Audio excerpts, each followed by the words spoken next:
Welcome back to Raiders of the Lost Podcast, the ultimate film and TV podcast. We are your hosts, James. And Anthony. In this episode, let's discuss the best and worst of horror in 2022.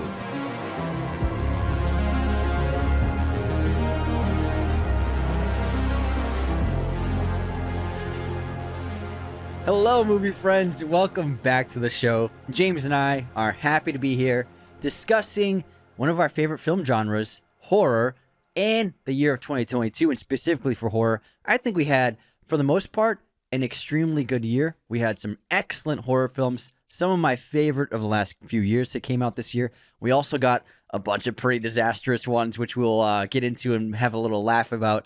But all in all, it was a really great year for the genre, very successful as well. Every one of these films, for the most part, performed pretty well, and some of them did incredibly well. Yeah, it was a very mixed year. We had some stud films, some really bangers, legit good horror movies, but then we had some duds for sure, and some, legacy reboots and all sorts of stuff. So it was an eclectic year of horror all over the place. It was. But we had some gems in there.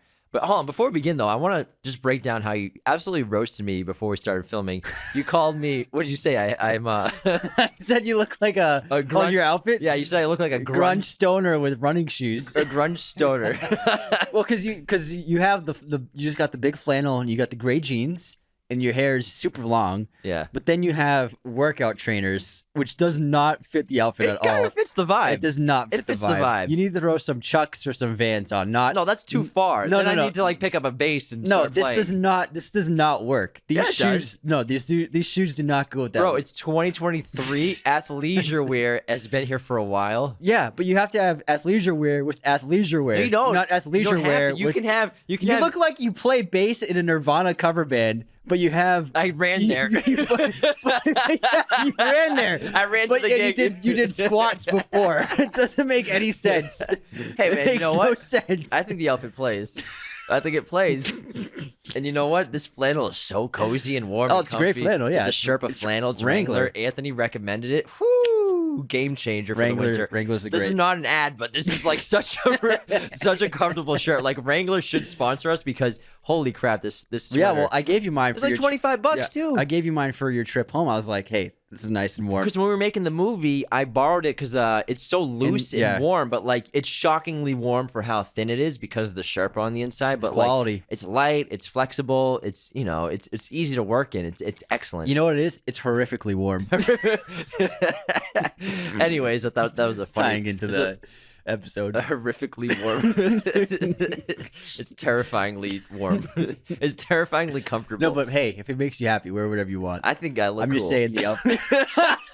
Well, I'm glad. That sounds like something a 6-year-old would say. I think I look really cool today. Dad, do you like my outfit? I think I look really cool. You're wearing a tuxedo and sandals, Jim. Take it off. All right. Now, back into this year of horror.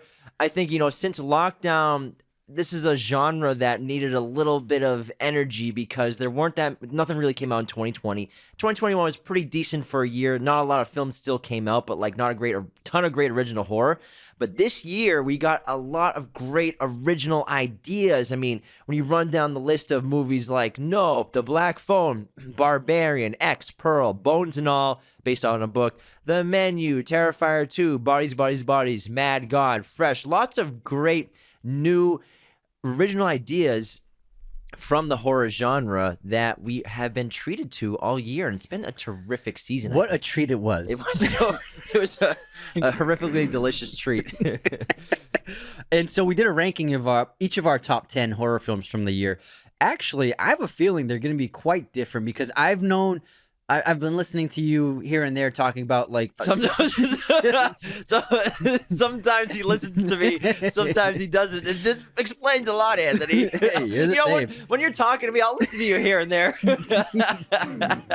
I mean, sometimes you'll be talking about horror, and I've noticed you'll be saying that, oh, this is like my favorite of the year, one of my favorites of the year.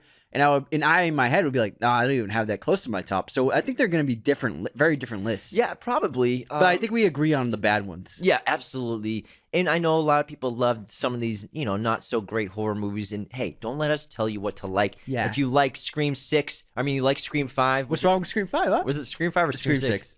Was it Scream 6? Yeah, Scream 6. I think. If you like Hold on, Scream, let me double check. yeah, it's Scream 6. I'm right. I'm checking. Just keep going. If you liked it, we were not huge fans of the legacy reboots. It's Scream 5. Scream 5. I know a lot of people really enjoyed it. I know Andy, you loved that movie. Or you liked it. You liked it. I don't know if you loved it. But it's just for us. Yeah, don't let him speak for you, Andy. Exactly. This is a funny episode. Who would have thought the horror episode? It's because we're drinking. I'm taking 2 sips. Oh, I'm already a glass of wine. I'm just already a funny guy. What can I say? Don't let us tell you what to like, and if you don't agree with our opinions, that's fine, because we think every list is valid. Your list and your tastes are valid, but some of them we're going to be honest that we're not huge fans of this year. But you listen to us. You listen to us for our honesty. I'm looking at you, No Exit from Hulu. Not a huge fan of that movie, but No Exit. Oh my god, it was a horror movie. Forgot about that. Came out this year, but we got paid to watch it. Yeah, we did get paid to watch No Exit, but now the contract's over. Hey, Hulu, sorry. Or I mean Disney, sorry. Yeah, I don't think it got any good reviews. So, I think it was overall though awesome year because so many horror films came out, even if some weren't that great and some were excellent. Great opening. Thanks, man. You want to get into the list? Yeah, let's absolutely go through the list. So you want to start from our least favorites to our favorites in our 1 to 10 list? That works for me. Yeah, 10 to 1. So number 10. Number 10, I'm going to start off with Orphan First Kill. In terms of legacy sequel reboot, it was actually not that bad. Bad story, wasn't like amazing or anything, but the kills were very good. And I was like, okay, I can accept it, this sequel happening. It was a prequel, obviously, but I was like, you know what? This is actually pretty fun. And if you turn your brain off and you're just like, okay, whatever, it was not that bad of a horror movie. So I have it at number 10. The kills were very good, so that's why I have it on the list. Yeah, it's actually at 72% on Rotten Tomatoes. And I think we talked about The Orphan before, actually pretty recently. That is a really good idea. We did a Patreon episode. That's right. We did a Patreon episode on the Orphan movie.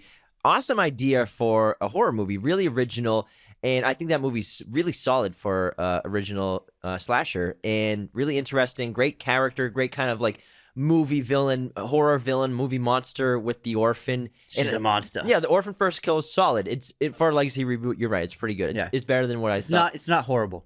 Exactly, yes, that's actually a good way to put it. Not horrible. Congrats on not being horrible. All right, my number 10. This wasn't a movie I exactly enjoyed, but I respect it because it's necessary in the genre. Terrifier 2. Now, I looked away quite a bit, and some of the gore is very intense, but I think the genre needs gory movies like this, done practically, done effectively, because horror fans love it. A lot of horror fans love gore fests. This is the ultimate gore fest. Like, it's pretty good, and the gore is so intense you might pass out, but probably not, because you're actually interested in the film when you're watching it. So it's not just a gore fest. It's a solid movie, solid new killer and horror monster with Art the Clown. And I think, like I said, I don't love these kinds of movies, but I recognize how important they are to the horror genre. We've always had gore fest movies, even though it had that big boom in the 2000s, but I still think they're necessary to keep horror kind of intact as a genre. Yeah, it's an important subgenre of the genre, for sure. Of the genre. I understand. Yeah. But it's disgusting. It's gross. It is very scary. It's scary as hell. It's a creepy movie character. It is disturbing as very hell. Creepy. But I recognize its importance. Yeah. So I'm adding it to number 10 on my list. Okay, good one. Next up at number 9, I have Fresh. I thought it was a pretty good horror movie. It had a nice twist. Ultimately, it kind of fizzled out and missed its potential. It had a good start, had a good concept. The actors and the cast were very good, but I think it was ultimately kind of a missed opportunity for what it could have been. I actually had Fresh for my number 9 too. Now, oh, nice. I think the idea is really solid. I think it did some things really well, and great original story again. That's why I love horror. Like, my number 1 criteria for seeing a new horror film, unless it's a franchise, I need to see something I've never seen before. I need to see something authentic. I need authenticity. But I need something new. That's what I need from a horror movie. I need it. Fresh gave us something new. Great idea. I love the opening, how it takes literally 30 minutes to get the title card and get the movie going. And it just seems like it starts off as like a rom-com, bad dates and trying to date people and how tough it can be and how, nasty people are and how offensive dudes can be on dates. And apparently, a lot of female listeners have told us that there is some authenticity to the Oh, I've heard horror the stories. male dates. Yeah. I've heard Our old roommates told us plenty of horror stories. It's crazy. Yeah, I've heard horror stories crazy. of Anthony too. It's nuts.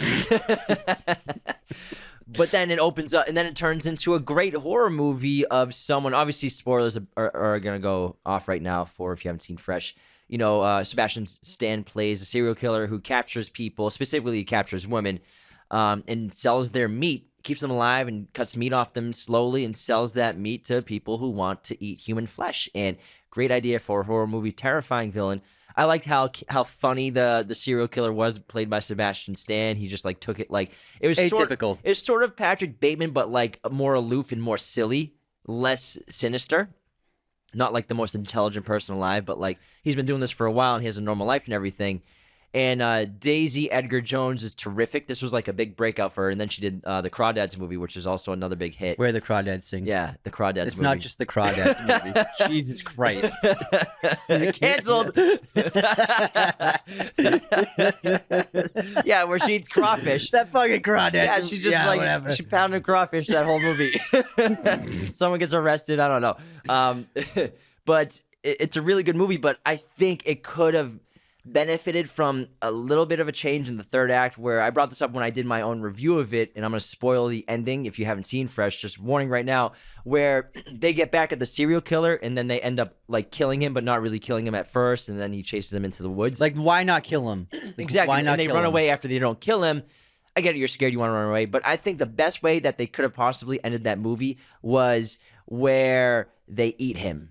And they keep him alive while they're eating him. That would have been a terrific ending. It would have made it a really exceptional horror film instead of just a really good horror film, which it really was. Yeah. But I think if they changed the ending a little bit and went full horror with it and went like a great kind of twist to the ending with the characters and really getting revenge on somebody who's been cutting flesh off their bones and bodies and selling it and eating it, to do it back to them. Good for her. That would have been, that would have been good for her, and the ultimate revenge to end a horror film. Yeah, so I think it had a great idea, but then it didn't deliver ultimately, I think.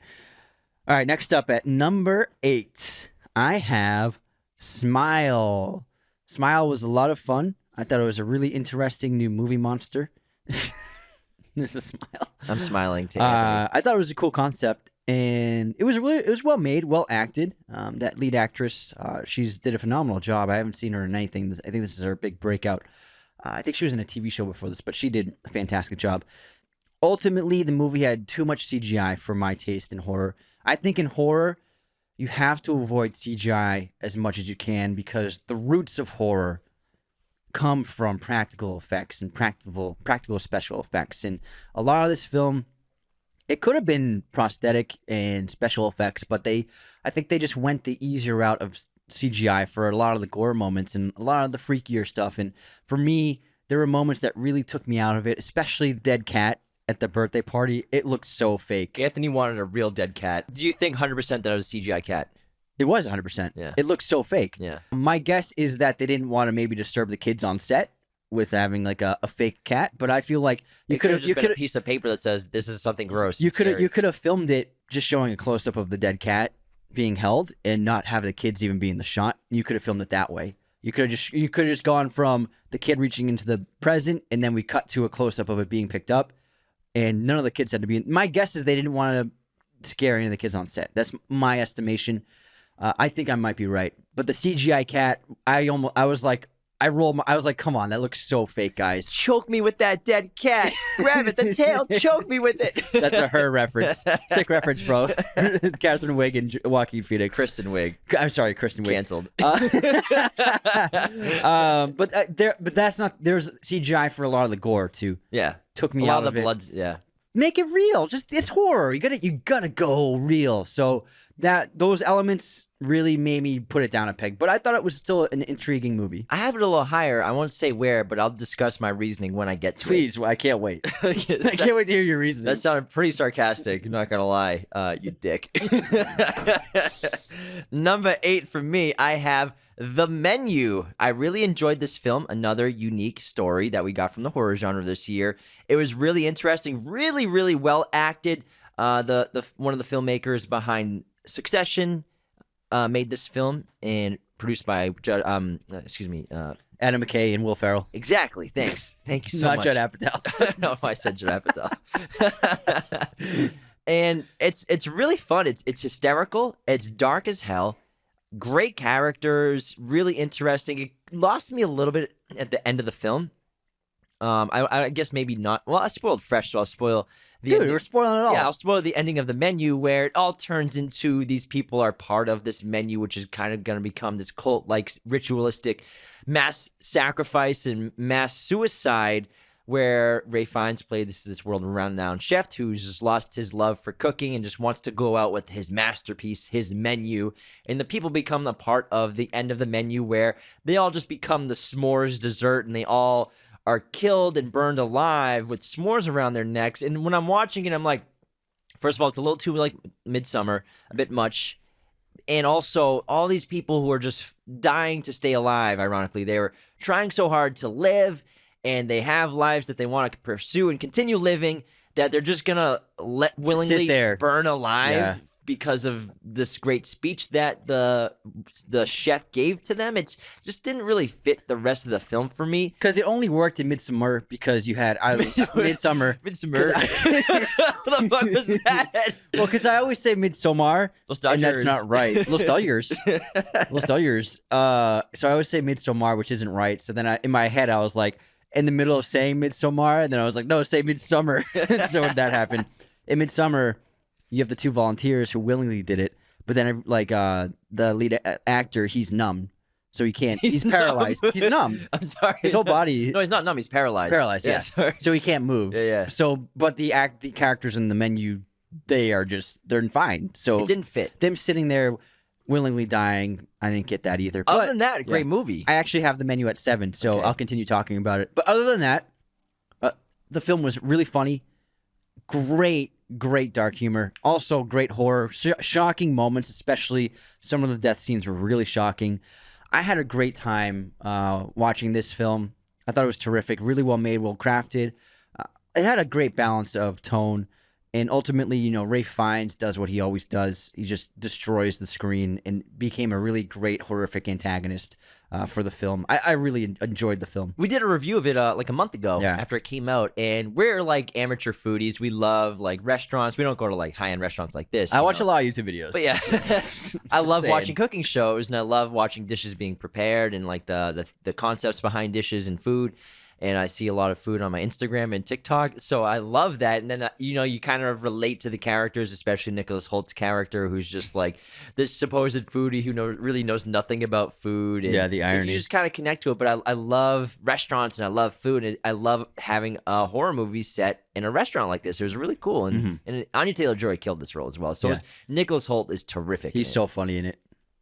All right, let's move on. What's your number 7? To my number 7 is Crimes of the Future. Now, again, I'm not great with gore, but like Anthony said, it's not that bad. They do a pretty good job with it not being super disgusting, even though it's happening. It's pretty disgusting. And I didn't really have to look away that often, maybe a few times, not as much as Terrifier 2. I even had to look away in X once. But I enjoyed it. I think David Cronenberg is a really fascinating director, makes really interesting films. His son has a film coming out next year with Mia Goth, who's now turning into a Scream Queen, pretty well-known Scream Queen with Suspiria and X and Pearl and Maxine coming out next year as well. And that as well. And, Cronenberg's really cool, really fascinating. Just cool dude. Does whatever the hell he wants, and you just got to sit there and watch it. And it's enjoyable, and how disgusting and weird it is. I'm glad you put it on your list. Thanks, man. I'm glad. Finally got around to it. Finally. I told you it wasn't that bad. Yeah, it wasn't. Like, I was okay. It's not as bad as some of his other movies. I thought I would need to have like a couple drinks while I was watching it, but I was okay. At number 6, I have The Black Phone, starring Ethan Hawke. I really like the film. I love the character that Ethan Hawke plays. I think that Scott Derrickson is a really cool director. Super cool director. Super cool. I like Sinister One a lot. He did a good job with Doctor Strange. This film was really entertaining. It was exciting. It was unique. I'd never seen anything like it before. He blended a couple of, cliche horror ideas, and he kind of mashed them together in a really fun way. I love the use of masks that Ethan Hawke's character carries out in the film, where the mask actually has 2 halves, and he changes them, and you can see different facial expressions based upon what mask he has.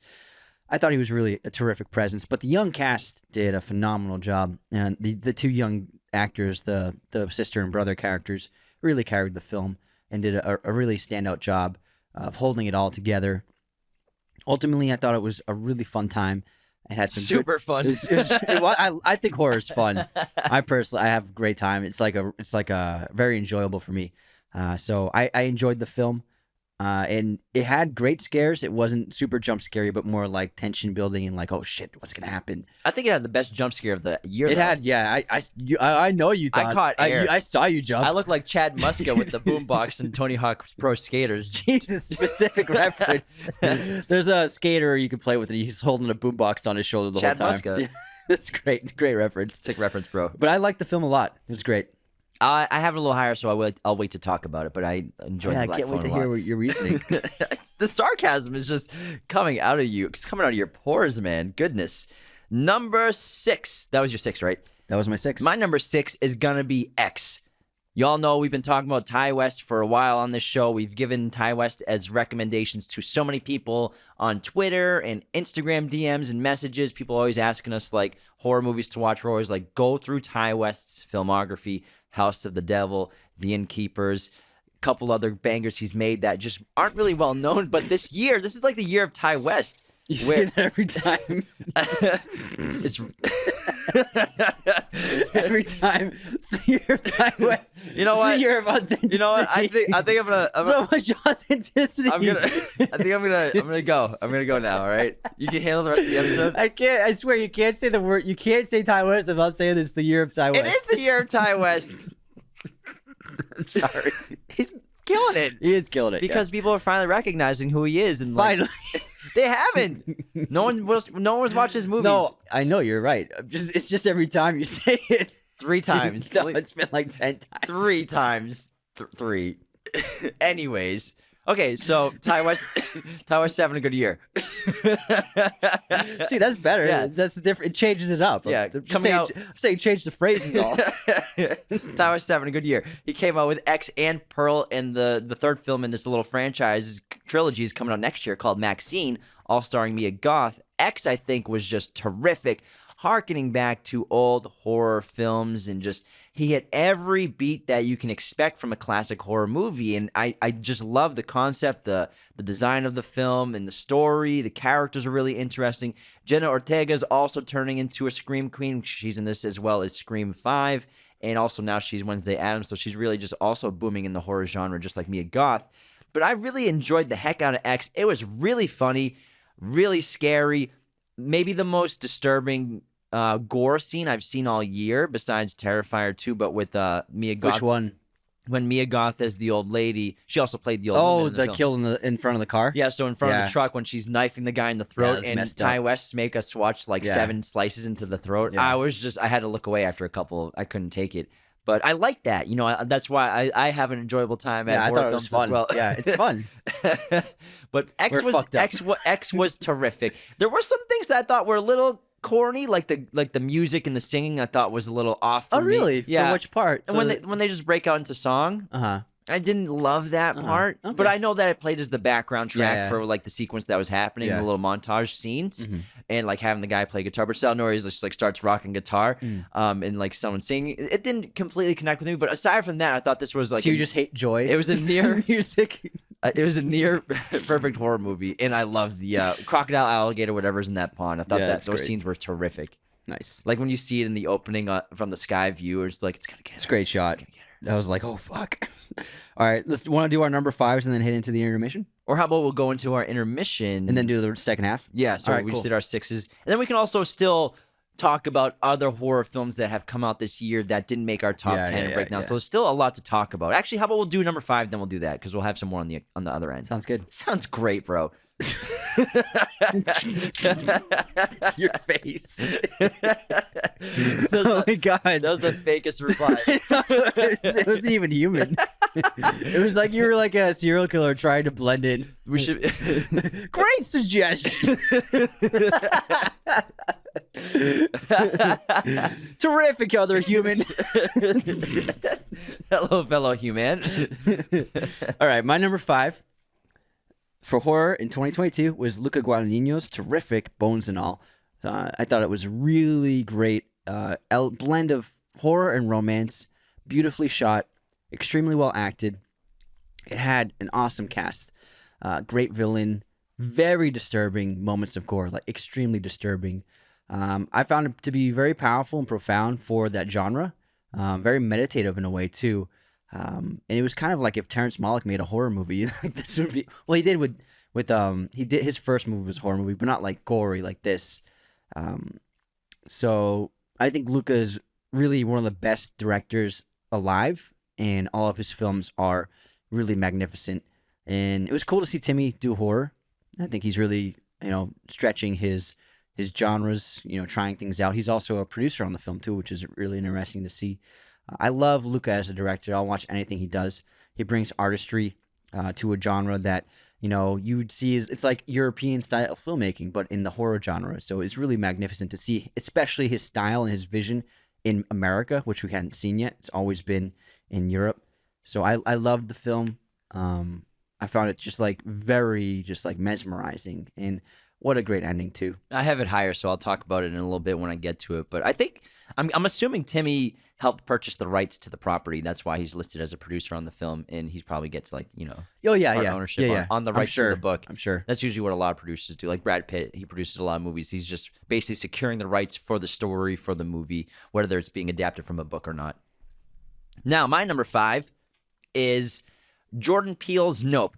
Now, this might be the best movie, I think, in the genre of the year. However, I don't really consider it like completely a horror movie. So that's why I have it not low, but I have it at number 5 on my list, because for me, it just feels more just like a straight up sci-fi film. There are a lot of I would call it more sci-fi too. Because I mean, agree.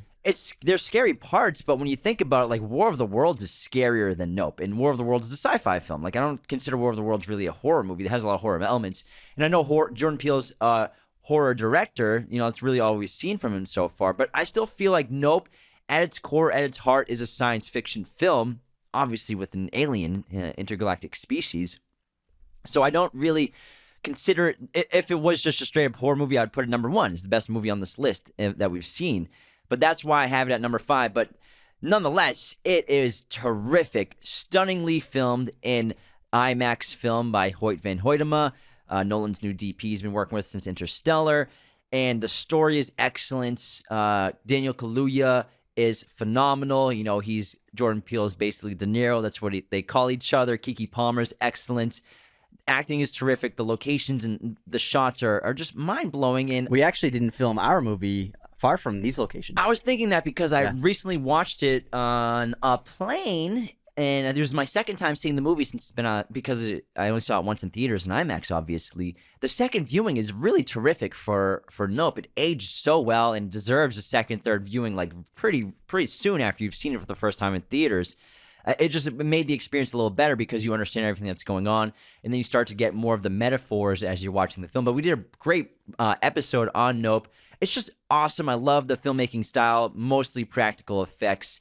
Jordan Peele, paying homage to so many of his favorite filmmakers, Chris Nolan and him. Huge inspiration from him using practical filmmaking as often as possible. Shooting on IMAX, helping preserve the state of cinema and the state of film by shooting on film and having it projected in film in some instances where you could see it. Did we see it projected in film? No. I thought we did. No, we saw it Dolby. Oh, yeah, you're right. Dolby Laser. Dolby IMAX. Yeah, Dolby Laser. No, we saw it in IMAX. We had the whole crew come down. I think we went to the Dolby screen, though, not the IMAX. No, it was 100% IMAX. We went to the left. So it was Dolby IMAX then?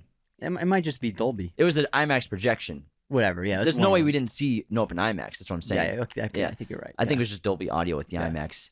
And no, because remember, anyways, because we took a photo at the poster on the right. Mm-hmm. We went. It was IMAX. Yeah, it was IMAX. And what was I saying? So the movie overall, great idea. Jordan Peele is one of the most exciting directors right now. I mean, he's only made 3 movies, and all 3 of his movies have surpassed $100 million at the box office, which is a huge accomplishment, not just for a director, but for a strictly horror director. And I thought the idea was really fascinating, so interesting. There's just seeing the flying saucer in IMAX just bouncing around that massive screen. You're like trying to follow it around. Yeah. They shot it so well. It was a beautiful film, and it just blew my mind, and I thought it was terrific. Same. I have it up a little higher though. So you'll wait to talk about it. You'll see my reasoning. You will see. Do you see? Do you All right, see? let's move into our intermission. Then we'll get back to the rest of our top 10 list. I say when we get back, we should do worst movies in the horror genre and Ooh. then do our top 4. Ooh, okay. I think that'd Sounds be fun good to me. Yeah. All right, we'll be right back. Before we continue, the best way to support Raiders of the Lost Podcast is to become a patron at patreon.com/Raiders of the Lost Podcast. We have 5 different perks tiers. We have $2, $5, $10, $25, and $100 tiers. Each one comes with a bunch of awesome perks. Obviously, that $100 tier is the chosen one tier, has the best stuff that you can get. Patreon helps us do the show full time. You keep the lights on, so thank you so much for your support. And also, we got 2 weeks pretty much until we are performing our very first live show on Saturday, January 21st at noon Pacific time. We'll be performing in downtown Los Angeles in person, so you can get tickets to the live show at the theater we're performing at, Dynasty Typewriter, or you can also watch the live broadcast online and have a digital experience of the event as it's happening online with getting a ticket from moment.co/Raiders of the Lost. Those live in-person tickets, just go to dynastytypewriter.com. We're right there on the calendar for January 21st. Digital tickets again, moment.co/Raiders of the Lost. We also have the links for this in our Instagram bios, our social media bios, and I'll put in the bios of the episodes as well. This episode is sponsored by movieposters.com, the #1 place to get your posters online today. Use our special promo code Raiders10 to get 10% off your order today. Movieposters.com has a gigantic library of pretty much every movie and TV show imaginable in their poster arsenal, especially in the horror genre. So whatever horror movies you're a fan of, if you want to get a poster for yourself or for a loved one or a friend, you got to go to movieposters.com. They also have all sorts of sizes, framing, and even backlighting for your poster needs. So whatever you want, they got you covered. Now again, for your poster needs, go to movieposters.com and use our promo code Raiders10 to get 10% off your order today. All right, want to do the intermission? Let's begin with the movie quote competition, Anthony. Now, Okay, James. Anthony, Jim. quid pro quo.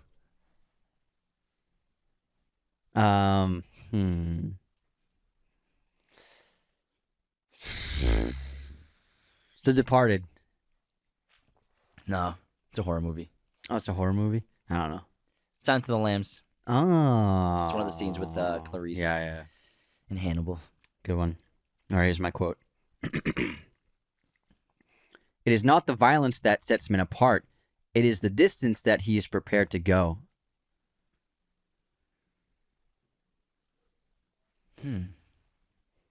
Apocalypse Now? No. I don't know. Lawless.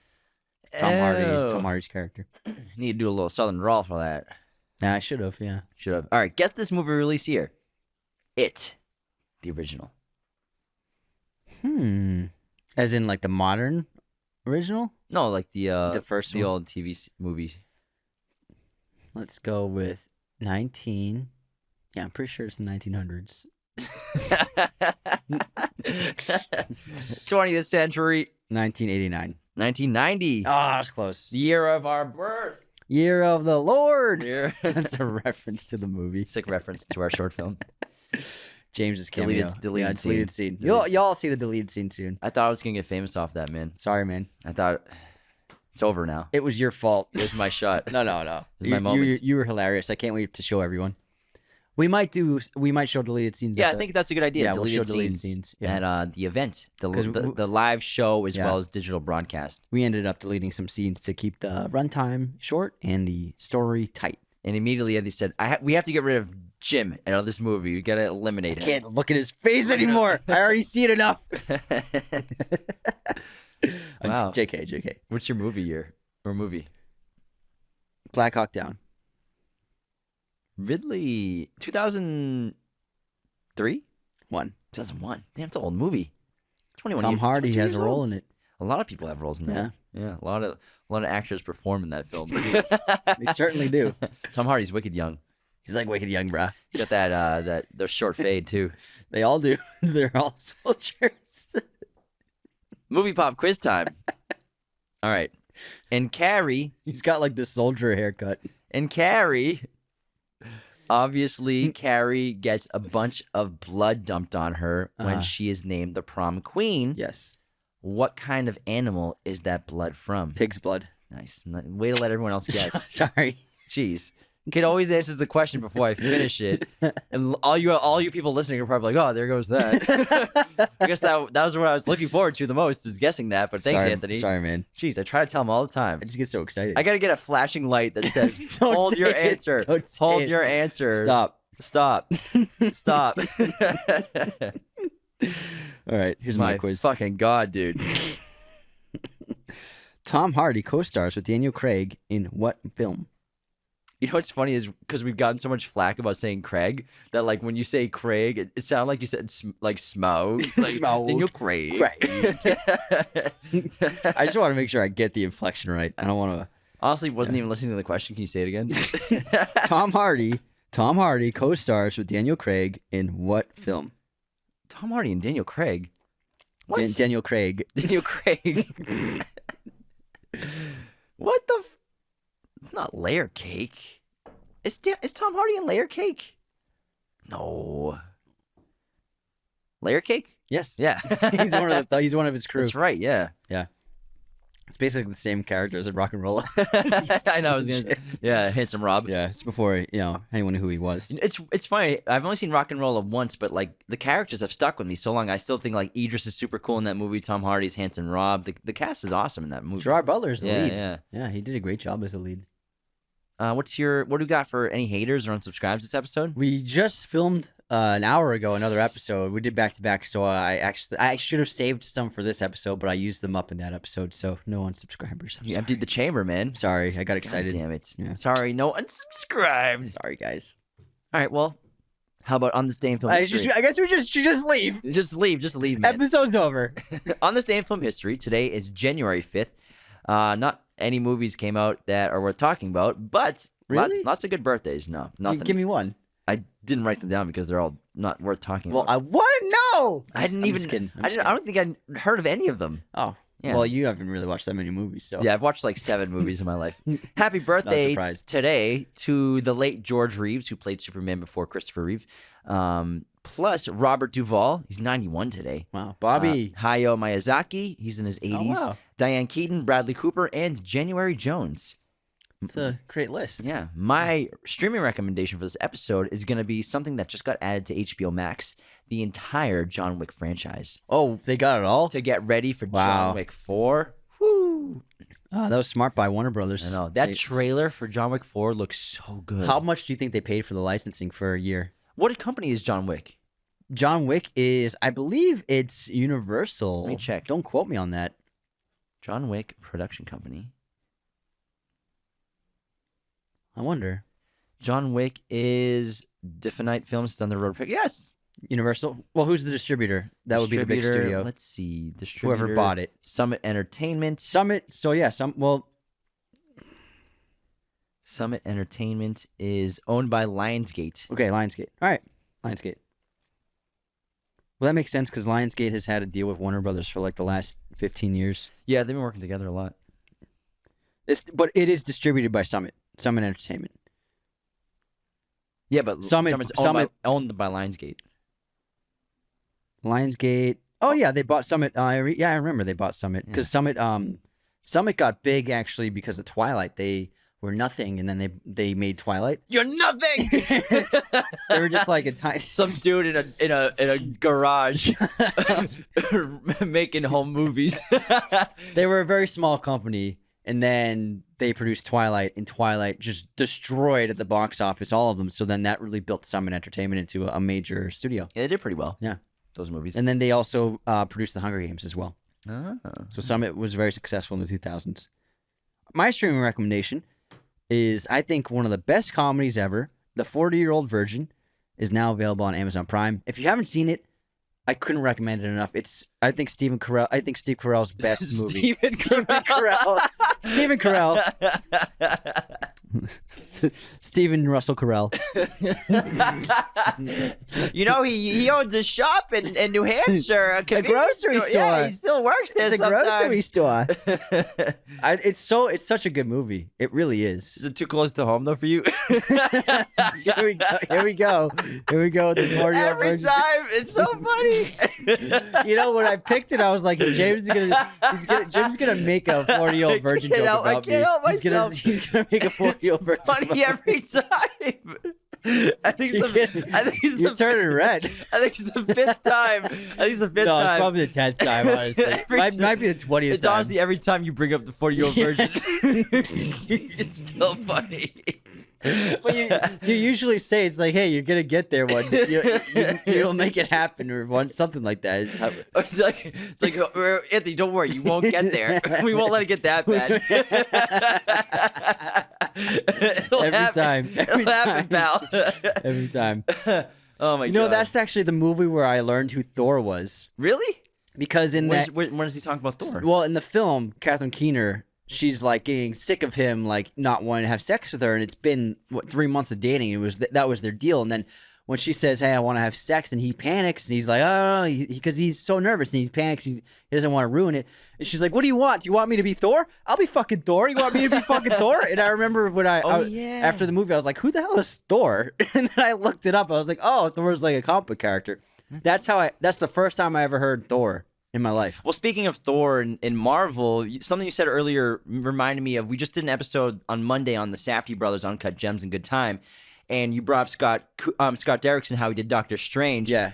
And actually, after they made Good Time, they were approached by what I'm assuming was Marvel, but we just know that it was a major film company to make a big budget superhero movie. I'm assuming it was probably Marvel to make one of their like Phase 3 movies. That's what my guess, because they were really they just went after all those indie directors. All you had to do was like have one indie hit, and you were like going to get An offer. Tried to get reeled in by Marvel. I bet it was Marvel. I believe that DC tried to get Eggers to make something too. Oh, I mean, they're probably still like sending emails every day. Yeah, I believe so. But I mean, I really respect the Safdie brothers for turning it down and making Uncut Gems instead. But that's how they got the funding for Uncut Gems, is because they were like, Marvel's coming after us. Can y'all give us some money? Whatever company made Uncut Gems. Uncut Gems. I can't think of that name without that. She ruined it for me. But that was a great episode. Uncut We Gems. just posted on Monday. Yeah, everybody. it was a very good Go episode. check it out. We had a blast talking about those movies. All right, It was a jam of an episode. all right. Let's get back. Let's get back into our horror movies. Let's start and talk about, like Andy said, we'll talk about some of the bad horror movies that came out this year that we didn't really like that much. I'm going to start with one. Alex Garland's Men. And Canceled. Hey, I'm gonna say it. I'm kidding. I'm entitled in my opinion. You're right. You are. I understand what Alex Garland was doing. I understand what he was doing. I found the film to be so in your face and it was just so obtuse, and also just like he thought he was being deep, but it was so obvious, and it was like he was literally like spelling it out for you, all the themes he was saying, and it was just like I was like, come on, man. Ultimately, the theme of the movie, and you'll see, I mean, I'll spoil it right now. The end of the film is like this human, like this monstrous being man who's been tormenting her the whole movie. He ends up like giving birth to like other versions of himself, and essentially the metaphor Alex Garland is saying is that men give birth to other men who are monsters, who give birth to other men who are monsters. That was and all men are monsters. And all because men are monsters. She's being hounded by every man is played by the same actor. I can't remember his name from James Bond, Skyfall, and everything. Toby something, or he's great in the movie. Yeah, and Jesse Buckley's great too. But he plays every man looks the same. Every male character looks the same because they're all the same. I understand what he was doing, but I'm not a fan of generalizing an entire group of people into one thing. I think it's really unfair, and I think there are so many decent guys out there, I think, and just to bottle them up and to say that every man is a monster, I honestly found it offensive to see it in theaters. And when I watched that movie, I said, okay, Alex Garland said that I'm a monster. When I watched that movie, that's how I viewed it. And I felt that was just like such a simple generalization of 3 billion people, and it's really ridiculous. Don't worry, Anthony. You're a man. No one cares about your feelings. That's funny. That's pretty funny. Yeah, I was really disappointed by Men because I thought the trailer was excellent. And It was I a was good trailer, really yeah. excited about it. I love Alex Garland's movies. Ex Machina is one of my favorite movies this century. I think that's a terrific film. And then following it up with Annihilation was also a really good movie. Excellent sci-fi director. Lots of great, unique ideas coming from him. Yeah. Really disappointed by Smart him. guy. though. He wrote 28 Days Later. Yeah. And the thing is, if he had made the other male characters different, if it wasn't the thing is, they all have the same face. That's him saying all men are monsters. Yeah, so they're all the same guy. Yeah, that's why I took offense to it, honestly. So No one cares. I thought the film was just really unfair. How about another not so great horror movie from 2022? We'll talk about Firestarter, which is a remake from the Drew Barrymore movie that she started when she was like 7, 8 years old as a kid. And that movie is solid, good horror movie. But this one was just one of those movies like, what are we doing here? Like, why are we remaking this movie? It made almost no money at the box office. I think it made $2 million opening It weekend. was like, I think it made 5 to 10 total on a budget of at least 20. Same thing with Men. Men bombed at the box office, lost A24 a bunch of money. Firestarter definitely lost money for the studio. I think it was a Hulu movie. I can't remember, but they released it in theaters. Disney. It's just Disney owns Hulu. Yeah. If it is a Hulu movie, I could be wrong. It came out on Hulu when streaming. It's came out, just really not really a great movie at all. It's 10% on Rotten Tomatoes. I love that. It's really not a great movie at all. It's just one of those All right. movies. It's like, Yeah. why? What are we doing here? All right, here's another one. We actually got paid by Hulu to watch this one. No Exit. And it's about a group of people who wind up, because of a major snowstorm, stuck in this like lodge. And so, there's something about like there's a kidnapping and then there's money. It was ridiculous. It was terrible script, terrible dialogue, decent actors. They did a good job with what they had, but like the scenes and the sequences and the conflicts just got more ridiculous. And you're like, this is absurd. And then there's a moment where the lead character, she's like pinned to the wall from like something was stuck through her hand, Yeah. like Jesus style. Nails. Yeah, she was nailed to the wall. Yeah, Jesus And then style. Oh my god. No, that's offensive. I'm just trying to give like a visual representation for the like audience. Jesus style, man. And then she snorted cocaine to get like Popeye strength, and Which then, was funny in Wolf of Wall Street, Yeah. but it didn't really work. it was, and then she like pulled herself out. But it was literally like, is this Popeye? It was bad. It was pretty ridiculous. It works in Wolf of Wall Street because it's hilarious. It's a moment. comedy. Yeah, and they're on Yeah. on the lewds. Yeah. Get the lewds! Get off the phone! But I agree. I did not like No Exit that much. I think interesting idea, but did not work for me. All right, what else was not a great film? All right, Scream 5. Let's get did it not out. love it. In terms of a legacy reboot, for me, it's really the same movie. I mean, Force Awakens is the same movie as A New Hope, but at least the movie's really well made. You know, And exciting, Force yeah. Awakens is a good movie. Like, Yeah. I don't care what anyone says It's about. solid. You say what you want about the reboot trilogy. I like Force Awakens. That movie got me really excited about It's Star called the Wars. sequel trilogy. I call it the reboot trilogy. That's really what it was. Yeah. And I actually enjoyed Force Awakens. It got me, like I said, it got me excited for Star Wars and the future of Star Wars. And now it's led to where we are now with it being a part of our entire lives in every facet of the world in entertainment and corporate commercialism. But So nihilistic, man. I know it's a bit much. Now the grunge outfit works. That's the now the tuxedos are fucked up. That's the mezcal. But for me, the Scream Sick movie, reference, bro. even though it was literally the same movie, the kills were pretty solid. There's a couple really good ones, but I just did not really like any of the characters. I found it a little too predictable and really unfair to the audience in terms of like who was under the ghost face mask killing people in crazy ways compared to that will require a lot of strength. yeah, compared to like, the killer literally lifted Dewey up with with one in hand, the air. and it ended up being the girl, and it's like he's huge. He weighs at least 200 pounds. So like they were really misleading Yeah. with who the killer was unfairly, where you never really knew always who Ghostface was. But I was just pretty let down by Scream 5. Thought the script was pretty weak sauce. I just did not For love me, it, man. yeah, for me, we were in the theaters, and like within 15 minutes, I was looking at you, and I was like, "This is really bad." Like the dialogue was bad, the script was really bad. I found all of the actors to be lacking in any considerable talent except for Jenna Ortega. I had never seen Jenna Ortega or anything before, and then when the movie was over, after we left, and I was like, that girl who played the younger sister was the only good actor in the entire film. Whoa. And then she ended up blowing up because she's an extremely talented actress. But I found the rest of the cast to be completely just like bland, not very good in their roles, and I found everyone unlikable. The thing with me for Scream 5 is because I love Scream. The first Scream movie is one of my favorite horror movies of all time. I adore that movie. I've seen it so many times. Never ages a day for me personally. Not a day. But you could clearly Not a wrinkle. See so many reboots. Obviously, they're cash grabs, but Scream 5 is the most obvious cash grab I've ever seen for a legacy reboot. It's just so obvious that they don't really care about the lore. It wasn't fun. They don't really care about the characters. They care so little about them that they're not even paying Nev Campbell to be in the next movie. They don't care, but they know they made some profit off it. They made like 240 million box office. Was it really that big? Yeah. Are you sure? Pretty sure. I don't think it was that big of a box office. I thought it was like under 100 million. Oh no, it did really well. That's why they did the sixth one like pretty immediately. Hold on, Scream box 140 million on a.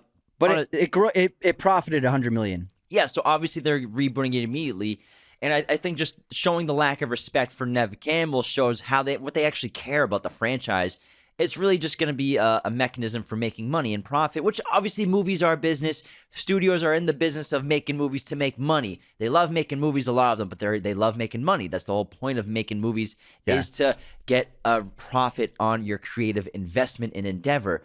But with Scream 5, it just feels like such a huge, obvious cash grab that I didn't really get any enjoyment out of it besides, I guess, some of the kills. But other than that, I just didn't love it at all. Agreed.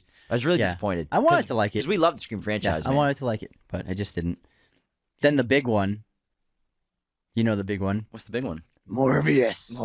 I am a doctor. I forgot that was a horror movie. Yeah, it's supposed to be, but it was PG-13 and had no gore at all. Apparently, it's a horror movie. Jared Leto, I feel like he phoned in his performance big time. It was just, we did a whole episode on it. It was a ridiculous, terrible script. Decent cast of actors that had nothing to do except just like say terrible dialogue. Ridiculous story. I don't know who wrote that or who approved the script, but it's up there for worst superhero movies of all time for sure. Oh, absolutely. Yeah, it was shockingly bad, I think. And like I said, we talked about in the review, most of the people in the audience, like I went to the bathroom halfway through the movies, I saw most of the people, it wasn't a packed audience or anything, but people were sleeping. Yeah. People were sleeping in that movie. Yeah. It was pretty bland. All right, let's get back into good movies. How's that sound? Let's do it. I'm done with my list. Number 4 for me. Did I go first or you go first? I went first. All right, you go first. Number 4. Number 4, I have X. The Year of Ty West. The Year of Ty West. I loved it. I loved the 70s aesthetic. I loved the characters. The actors all did a wonderful job. Oh, another Jenna Ortega performance. Mia Goth really stole the show. She's a terrific actor, and the first thing I saw her in was Nymphomaniac, and then I've just been watching her career since. She was great in Emma last year with Anya Taylor-Joy. This movie, Suspiria, she's great. Suspiria, she's wonderful in the supporting role. But this film has incredible gore, great themes, and just like I love the setting. Ty West shoots on film. It always just feels like an older movie. His movies, except for The Innkeepers, otherwise his movies feel like they were made 30, 40 years ago. House of the Devil feels like a 1970s horror movie. This movie felt like it was made decades ago. I thought it was just a really terrific horror film. Excellent kills. Terrific suspense. The last 20 minutes is just phenomenal horror. Just so exciting, suspenseful. I love the ending. I thought it was really funny and also just like extremely exciting. I had a blast watching the film. I watched it by myself. I actually watched both X and Pearl alone and just loved both experiences. And your favorite rapper, Kid Cudi's in it. Anthony pronounced when we talked the first time I said it. Yeah, he said Kid Cudi on air. And I'm like, you mean Kid Cudi? Oh, man. Guilty. All right, my number 4 is going to be Barbarian. This movie was awesome. New, modern, contemporary horror film idea with, Airbnbs and Ubers, and it's really fascinating. It's really relatable. You know, we've all taken Ubers to get to some random Airbnb, and it's so odd that we trust our little devices to get us somewhere and do things that we never would have thought of doing because you thought you'd get murdered with strangers. Like 10 years ago, just staying at some random house in the middle of nowhere, in the middle of we're in Detroit in this movie, and it's wild. And yes, Detroit, right? Detroit. Yeah, Detroit, Michigan. And I mean, I love the setup for this movie of just like two people booked an Airbnb and they're just like, who's going to stay here? Like, what's the situation? This is really weird. They can't get in contact of the owner of the house. And you think Skarsgård's the bad guy. You think he is. Of course he's going to be the bad guy. Of course he's going to try to kill her. But then it turns into this like awkward but cute, like kind of It's really me cute. Yeah, it's sort of. And, you know, they agree like they get to like each other, and then shit hits the fan, you know. Then they start going into that basement and they discover that creepy room, and then they keep going deeper into the house, and we get this incredible labyrinth maze of tunnels that have been dug out for who knows how long, how many years it took to make these tunnels. And, you know, these people are living under there from the past. We get the flashback of this guy who used to sexually abuse and assault women, and he trapped them down there, and they had babies down there. And there was the instance of this child that was born there and is like trying to be a mother because that's the videos of VHS it's exposed to, and it's like kind of like a monster down there, just like trying to find a something to love and care for in its own horrific ways. And it's terrifying. And great prosthetic work, great movie idea, monster idea, terrific second and third act that are so different from the first act that it's just kind of a perfect horror movie in a lot of ways, and I really enjoyed it. I actually forgot about Barbarian when I made my list. Oh my God, how could you? So, hey, give me a break. What's wrong with you, man? Whoa, hey, what's wrong with me? I am entitled. I'm just kidding. Okay. These are jokes. All right. Sarcasm. All right. It didn't sound sarcastic. I'm smiling. But I will say, I'd only put it at number 9. So what would you move down? I would take Orphan First Kill, and I'd put Barbarian at 9. Gotcha. So fresh 10, Barbarian 9. And I'll tell you why. I thought the film was really fun. I thought it was a great new villain, super fresh, exciting take on the horror genre. I love the flashback sequence, really great filmmaking. But I will say it was the ending that really made me not love it as much as many other people did. And in particular, I'm talking about the climactic moment when Justin Long is so Justin Long is funny great in this movie. But the lead actress, I think she stole the show. She's phenomenal. I can't remember her name, but I've never seen her in anything before, but she's a scene stealer. But at the end of the film, she and Justin Long are stuck on top of like that aqueduct. Not aqueduct, but like the, what do you call it? Like a water storage thing. Yeah, the big one, you know. And the lady monster is coming up the steps towards them, and then she reaches the top with them, and they have nowhere to go. So Justin Long throws her over the edge, and she falls. And then the barbarian lady jumps, like she runs across the top and then jumps down to save her. And then somehow, even though the drop is probably only 50 feet tops, she somehow defies physics and lands beneath the girl, even though the girl had already been falling for at least 2 seconds before the lady even jumped off. For me, the complete throwing away of physics in reality, that took me out of it, because she ended up saving the girl by breaking her fall. But it would have been impossible for her to do that. So when that happened, I was like, that's not possible. So that took me out of the movie. Otherwise, I loved it. It was funny, but I was like, that's not humanly possible that's just not physically possible in the world to do that. So that took me out of it. You know do you understand what I'm saying? Oh yeah. I think where the physics rule where, let's say you drop 2 objects from a height at the same exact time, one weighs 10 pounds, one weighs 100 pounds, they'll land at the ground at the same time. Like, that's what you're talking about. They both, yeah. When something's in free fall, they fall at the same speed, no matter what the weight is. She fell probably 3 seconds before the lady was able to jump off, and somehow she managed to get below her and grab that. But for me, it just took me out of it. Hey man, it's all good. Yeah. So otherwise, I thought it was really good. But that's why I was like, that conclusion. It's funny, but I mean, he kind of cheated. Well, according to this equation. Hey, I'm just saying, it was kind of cheating. It was kind of a cheating resolution. Is all I'm saying. Gotcha. I got to rewatch that scene again. I've only seen it once, but overall, I liked Barbarian. What do you have at number 3? Oh, I got a good one. I got Nope at number 3. Oh, nice. So I agree with you. Nope, I don't think it's only, I mean, I think it's 50-50 sci-fi and horror because I look at it as a movie monster. You know what I mean? Yeah. So I can still call Like it Jaws. but I can still call it very much a horror film. I loved it. I had an amazing time at the theater. I thought it had the most horrific scene of the year in it. Oh, Gordy. Yeah. No. When we saw the people being consumed, sucking in the body. Yeah. consumed by the saucer. I thought that was the best horror scene of the year. But I still think it had too many sci-fi elements to be just a straight horror film. A horror movie, yeah. Yeah, but I mean, this is in my top 5 of the year for films. Yeah, me too. So I love the film. I thought it was stunning, gorgeous, really brilliant new idea on the same thing we've seen 1,000 times. And Jordan Peele came up with just a really terrific twist on the flying saucer, on aliens.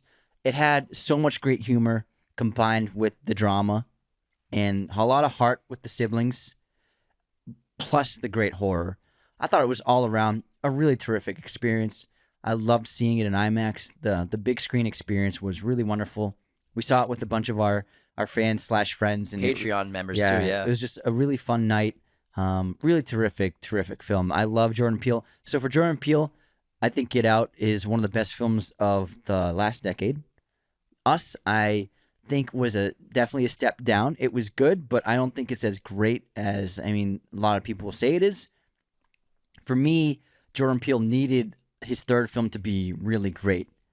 And then when I saw this film, I was like, okay, I would say he's one of the most exciting directors working in the genre, without a doubt, if not the most exciting director in the genre after Nope, for sure. Yeah, for contemporary horror directors, it's like Jordan Peele, Ari Aster, Robert Eggers, Yorgos. Those are like top. What about 3. Ty? Ty West. It's the year of Ty West. I'm not saying that he's like the best of them all. Just saying. I would say Yorgos he does too many dark comedies to be considered a horror director. I guess his films are never. They're not. They're horror elements, but they're more darkly comic. Yeah, that's a good point, actually. Yeah, so that's a good point. How dare you? No, how dare I? How dare I? How dare you? Amazing Spider-Man 2. All right, what's your 3? Number 3, I have The Black Phone. I really enjoyed this film from Scott Cooper and Ethan Hawke, who, like Anthony brought up earlier, did a terrific horror film, Sinister, before he made Doctor Strange. And I think Ethan Hawke is such a great actor. This guy is aging like fine wine with his career. Handsome Hawke. Everyone loves this guy. Generationally, not a lot of actors pull off being adored by every generation, but Ethan Hawke is freaking nailing it. And he's because of Moon Knight, man. Yeah. No, he's really sensational in this movie because I've never seen him do anything like this before. And he's terrifying. And I think one of the most terrifying scene in the movie might be when we just cut to the kitchen. He's just sitting in that chair asleep with his shirt off. I was terrified. And, this concept and this character, the Snatcher, was really scary and seemed real and like this could happen in real life. Of all these movies, like this horror movies, like boom, the last year with these films we've been talking about, like this one seems like maybe in terms out of the side of the supernatural stuff, like the Snatcher feels like it could be a real person in the world with a serial killer that's snatching these kids on their way home from school or whatever, with the makeup and the magician trick with the balloons and everything. And there's a depth to the character that I wish we got more backstory about him and like more backstory about him and I his like brother. the mystery. Just a little bit more. I don't know. Sometimes I prefer not knowing. True, but if you think about it, we're getting the backstory through his actions in terms of how he treats the kids. I think that's probably the kids are revealing. That's the backstory enough. You're right, where we're understanding the things that he does to the kids. It's based on his childhood, probably. Yeah, sometimes the villain is just fine, not just having the mystery. You know what? You're right. I just realized all the backstories there that we need. Yeah. And I thought it was a really great idea. I loved the child performances were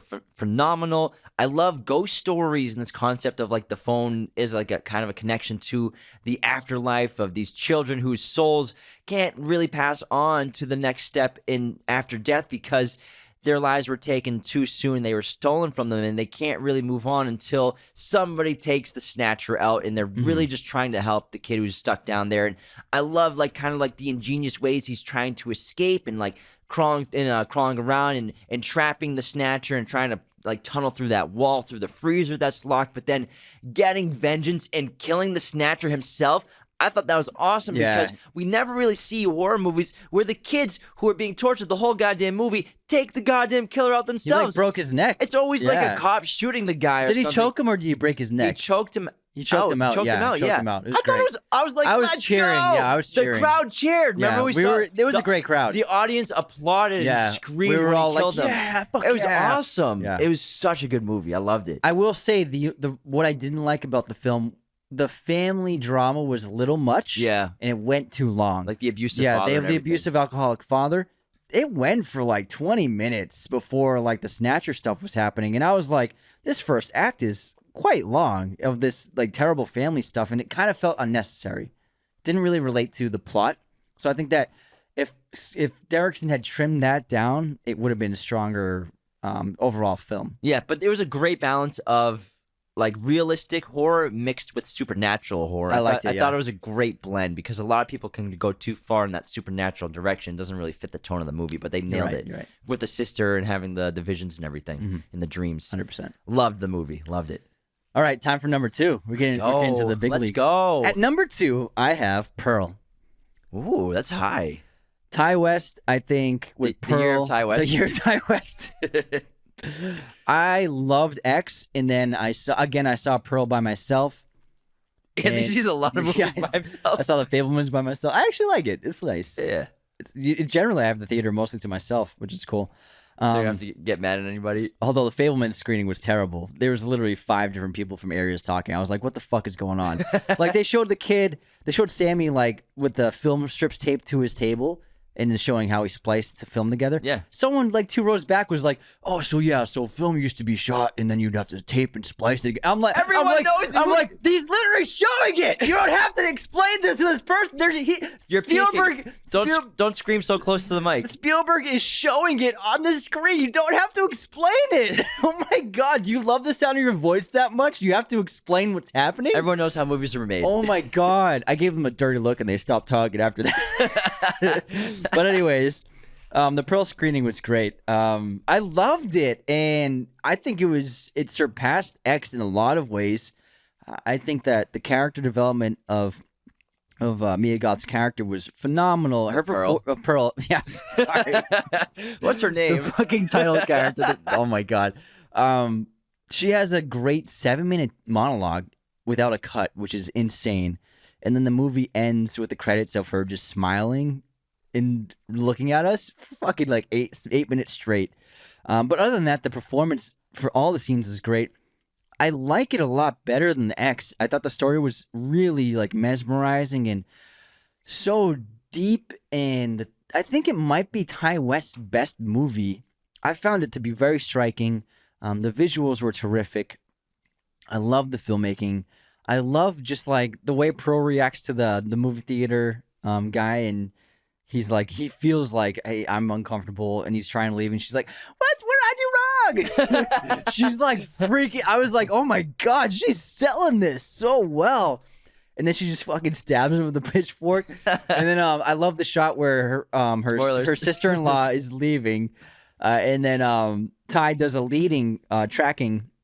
So he's leading them walking, and she's walking, and she's like trying to leave the property, and then Pearl just starts following her with a pick in her hand, and then she starts walking faster, and then Pearl catches up to her and just kills her with the pick.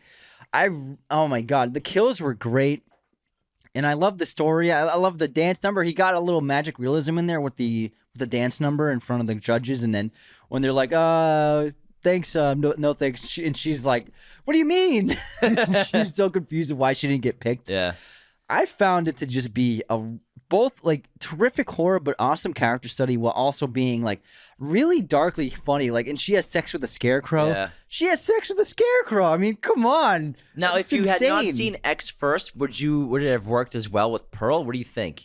Pearl would work great on its own Without X being seen first. You don't need to see X first at all. They both work on their own, which I think is a great testament to both films.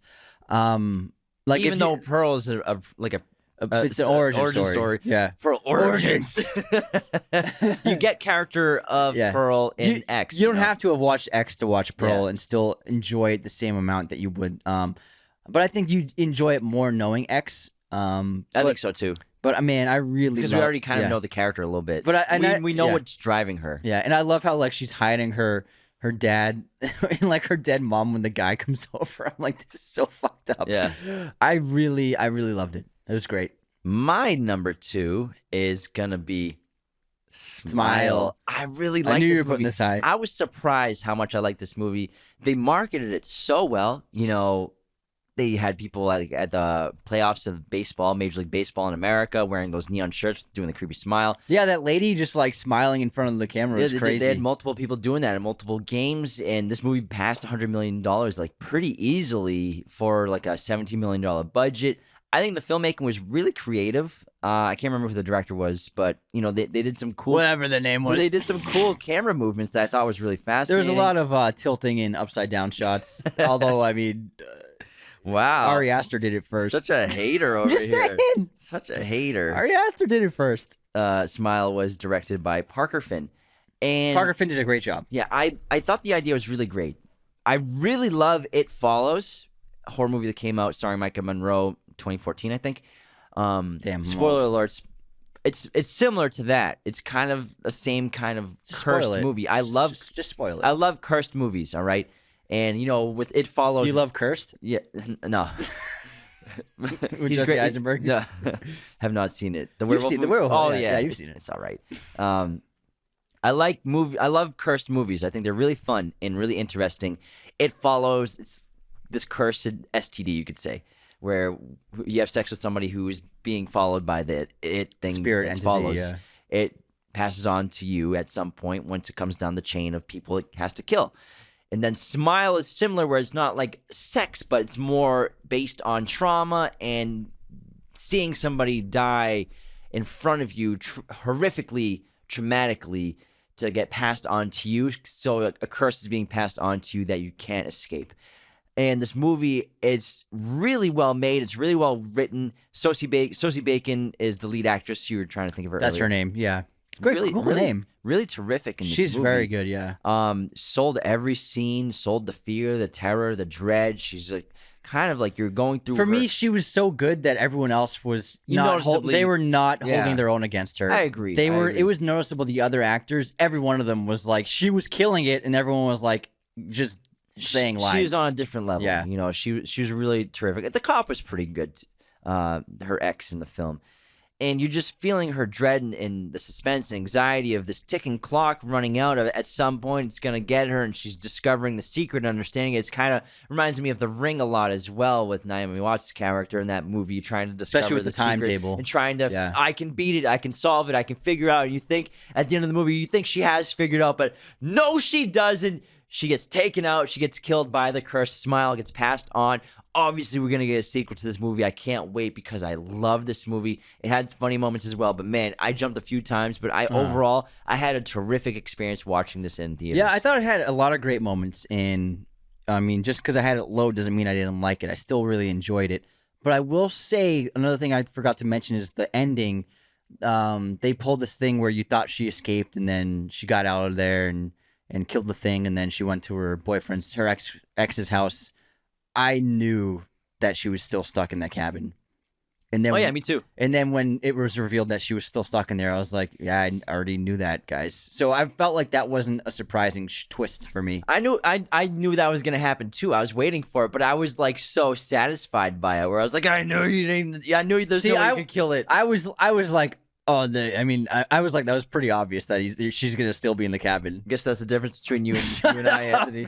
I like to have a good time. Did I not just gush about Pearl for 10 minutes straight? I'm kidding. These are jokes, man. These are jokes. I'm taking it personally. Clearly. Anyways, what you got next? At number 1, hold on, I gotta take a sip of water for this. Wow, I wonder if we have the same one. Oh, no, we don't. You already said this one. At number 1 for horror of 2022, I have David Cronenberg's Crimes of the Future. Whoa. The more your throat seems like sorry, there's like a snail in your throat. it was an air bubble. This movie, it's Cronenberg.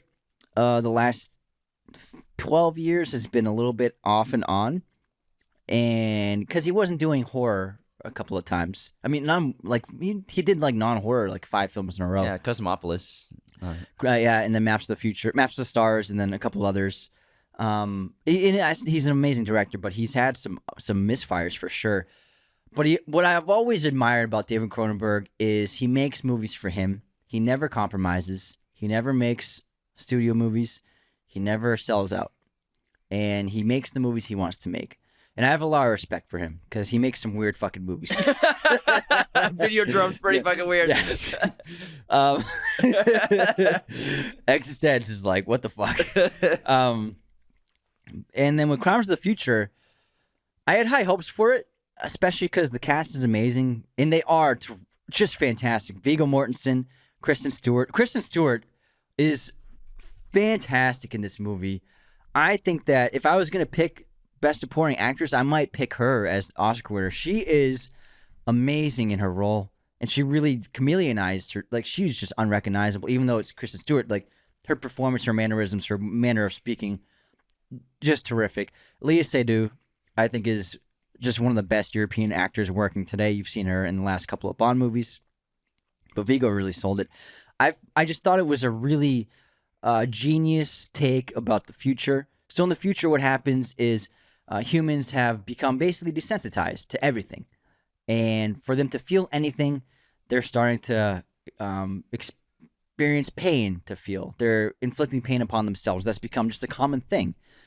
Experiencing pain, cutting yourself, but in a very practiced way, just to feel something. It's a great metaphor for where our world is going.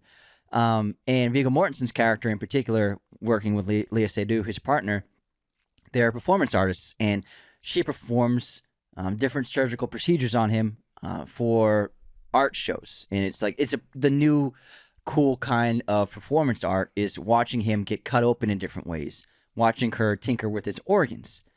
And for him, he gets to experience extreme pain, which is what he craves more than anything. And Viggo does an amazing job of the entire film. He's in constant pain in different ways, and even when he wears specific things that are constantly giving him pain, and the chairs he had designed for his home cause him pain, and the bed he sleeps in causes him pain. He's just constantly in excruciating, and then sometimes not satisfyingly enough feeling pain. He's always chasing more pain. And they're also, both of them are chasing more ways of their craft and their art form and pushing the boundaries of what can we do to me to make it more extreme. And there are also other extreme versions of body modification and kind of self-torture that are other showpieces. This is not specifically what they do. But it had so many great resonant themes of what Cronenberg was saying, of how I think he's both in terms of like how our culture is becoming desensitized because of technology, and we're losing touch with with in a lot of ways the physical world, with the environment, with who we are.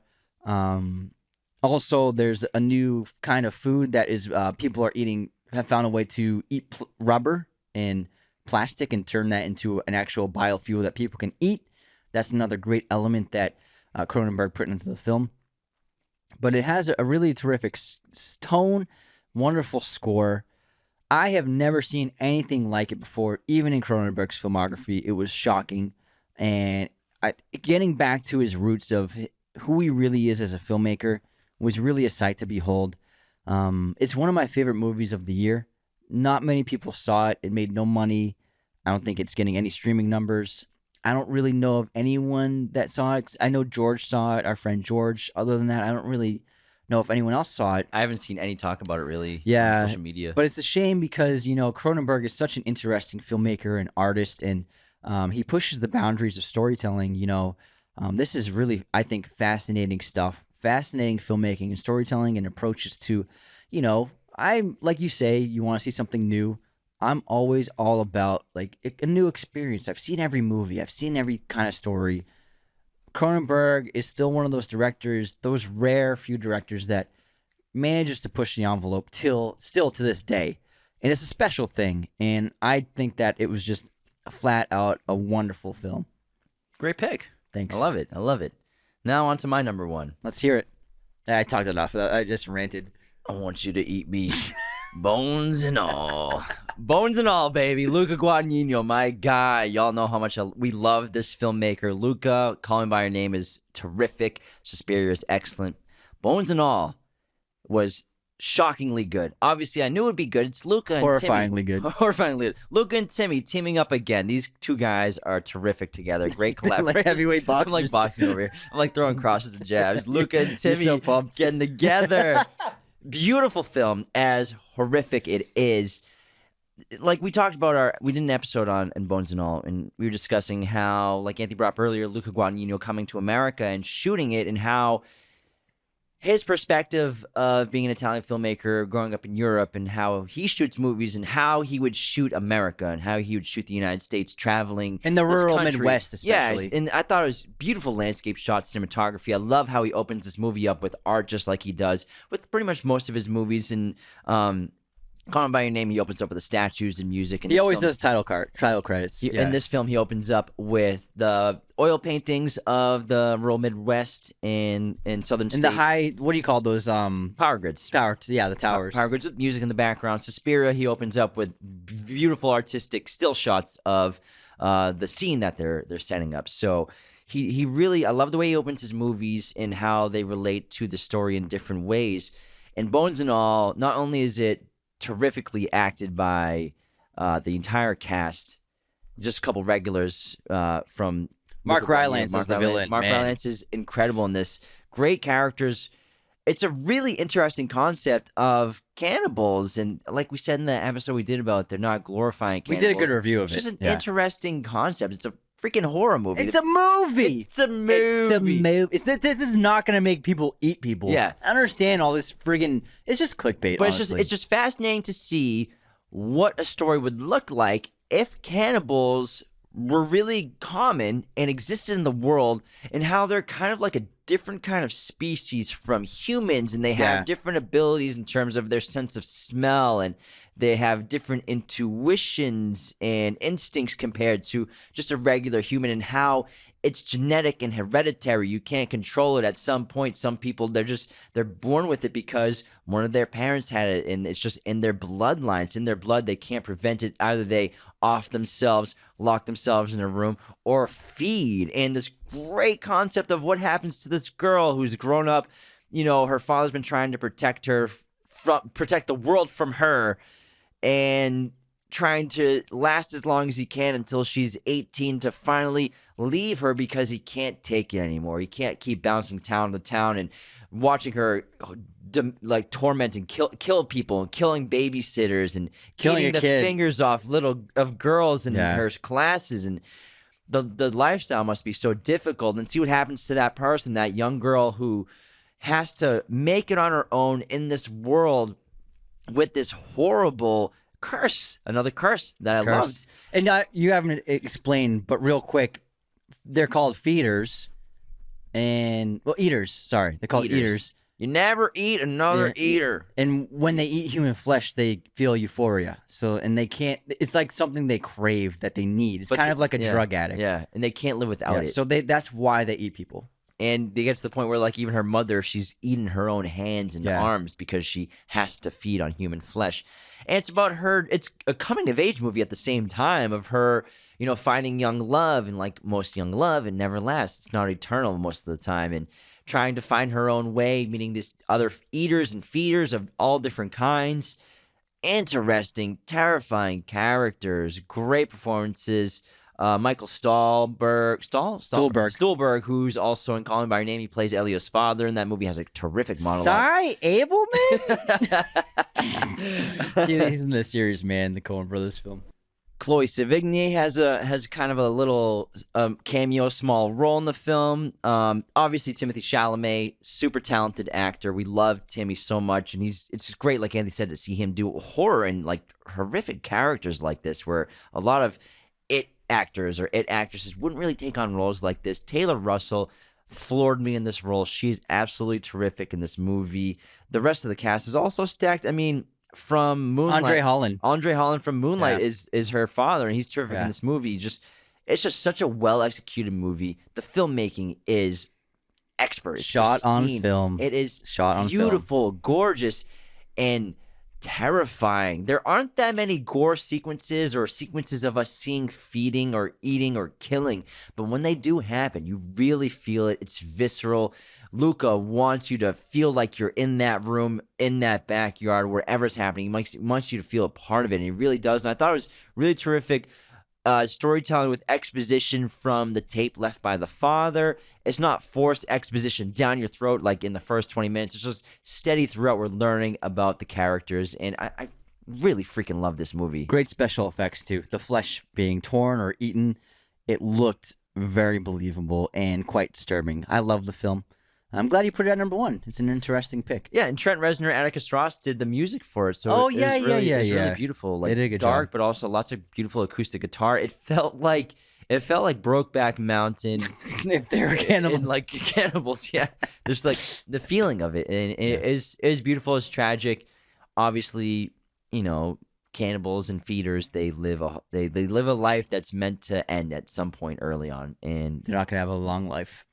It's tough. It's a curse. It is a curse. But I love the movie. And I will say that we did watch a couple bad movies before going to see Bones and All in terms of like our schedule. And this just like refreshed my it was a palate cleanser. And it just made me like, oh, I love movies so much after seeing a couple bad movies. We won't name them. Then seeing Bones and All, I was like, oh yes, Bones and All, you're so good. With the movie ended, I was like, that's a fucking movie, dude. Yeah, same. We both said that. Yeah.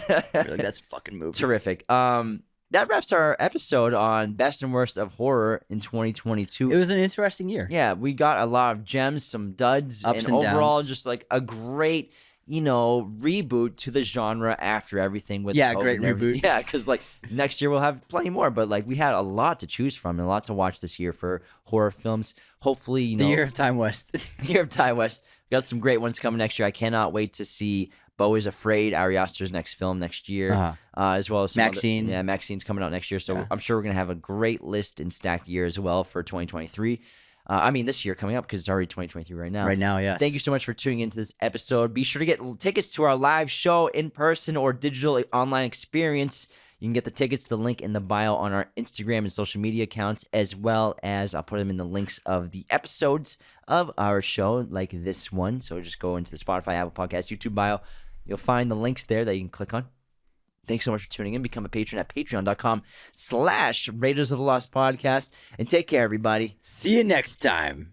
This episode of Raiders of the Lost Podcast was executive produced by our chosen one patrons: Luke Exelston, Tyler McFly, Darren Singleton, Anthony DeMeo, John Agraz, Becca Keene, Cody Moen, Benjamin Cook, Calvin Cam. Thank you for watching Raiders of the Lost Podcast. Be sure to hit that subscribe button, hit the like button as well, notifications for sure. Listen to the show on Apple Podcasts, Spotify, everywhere you can listen to podcasts, and be sure to check out this other content we have on our YouTube channel.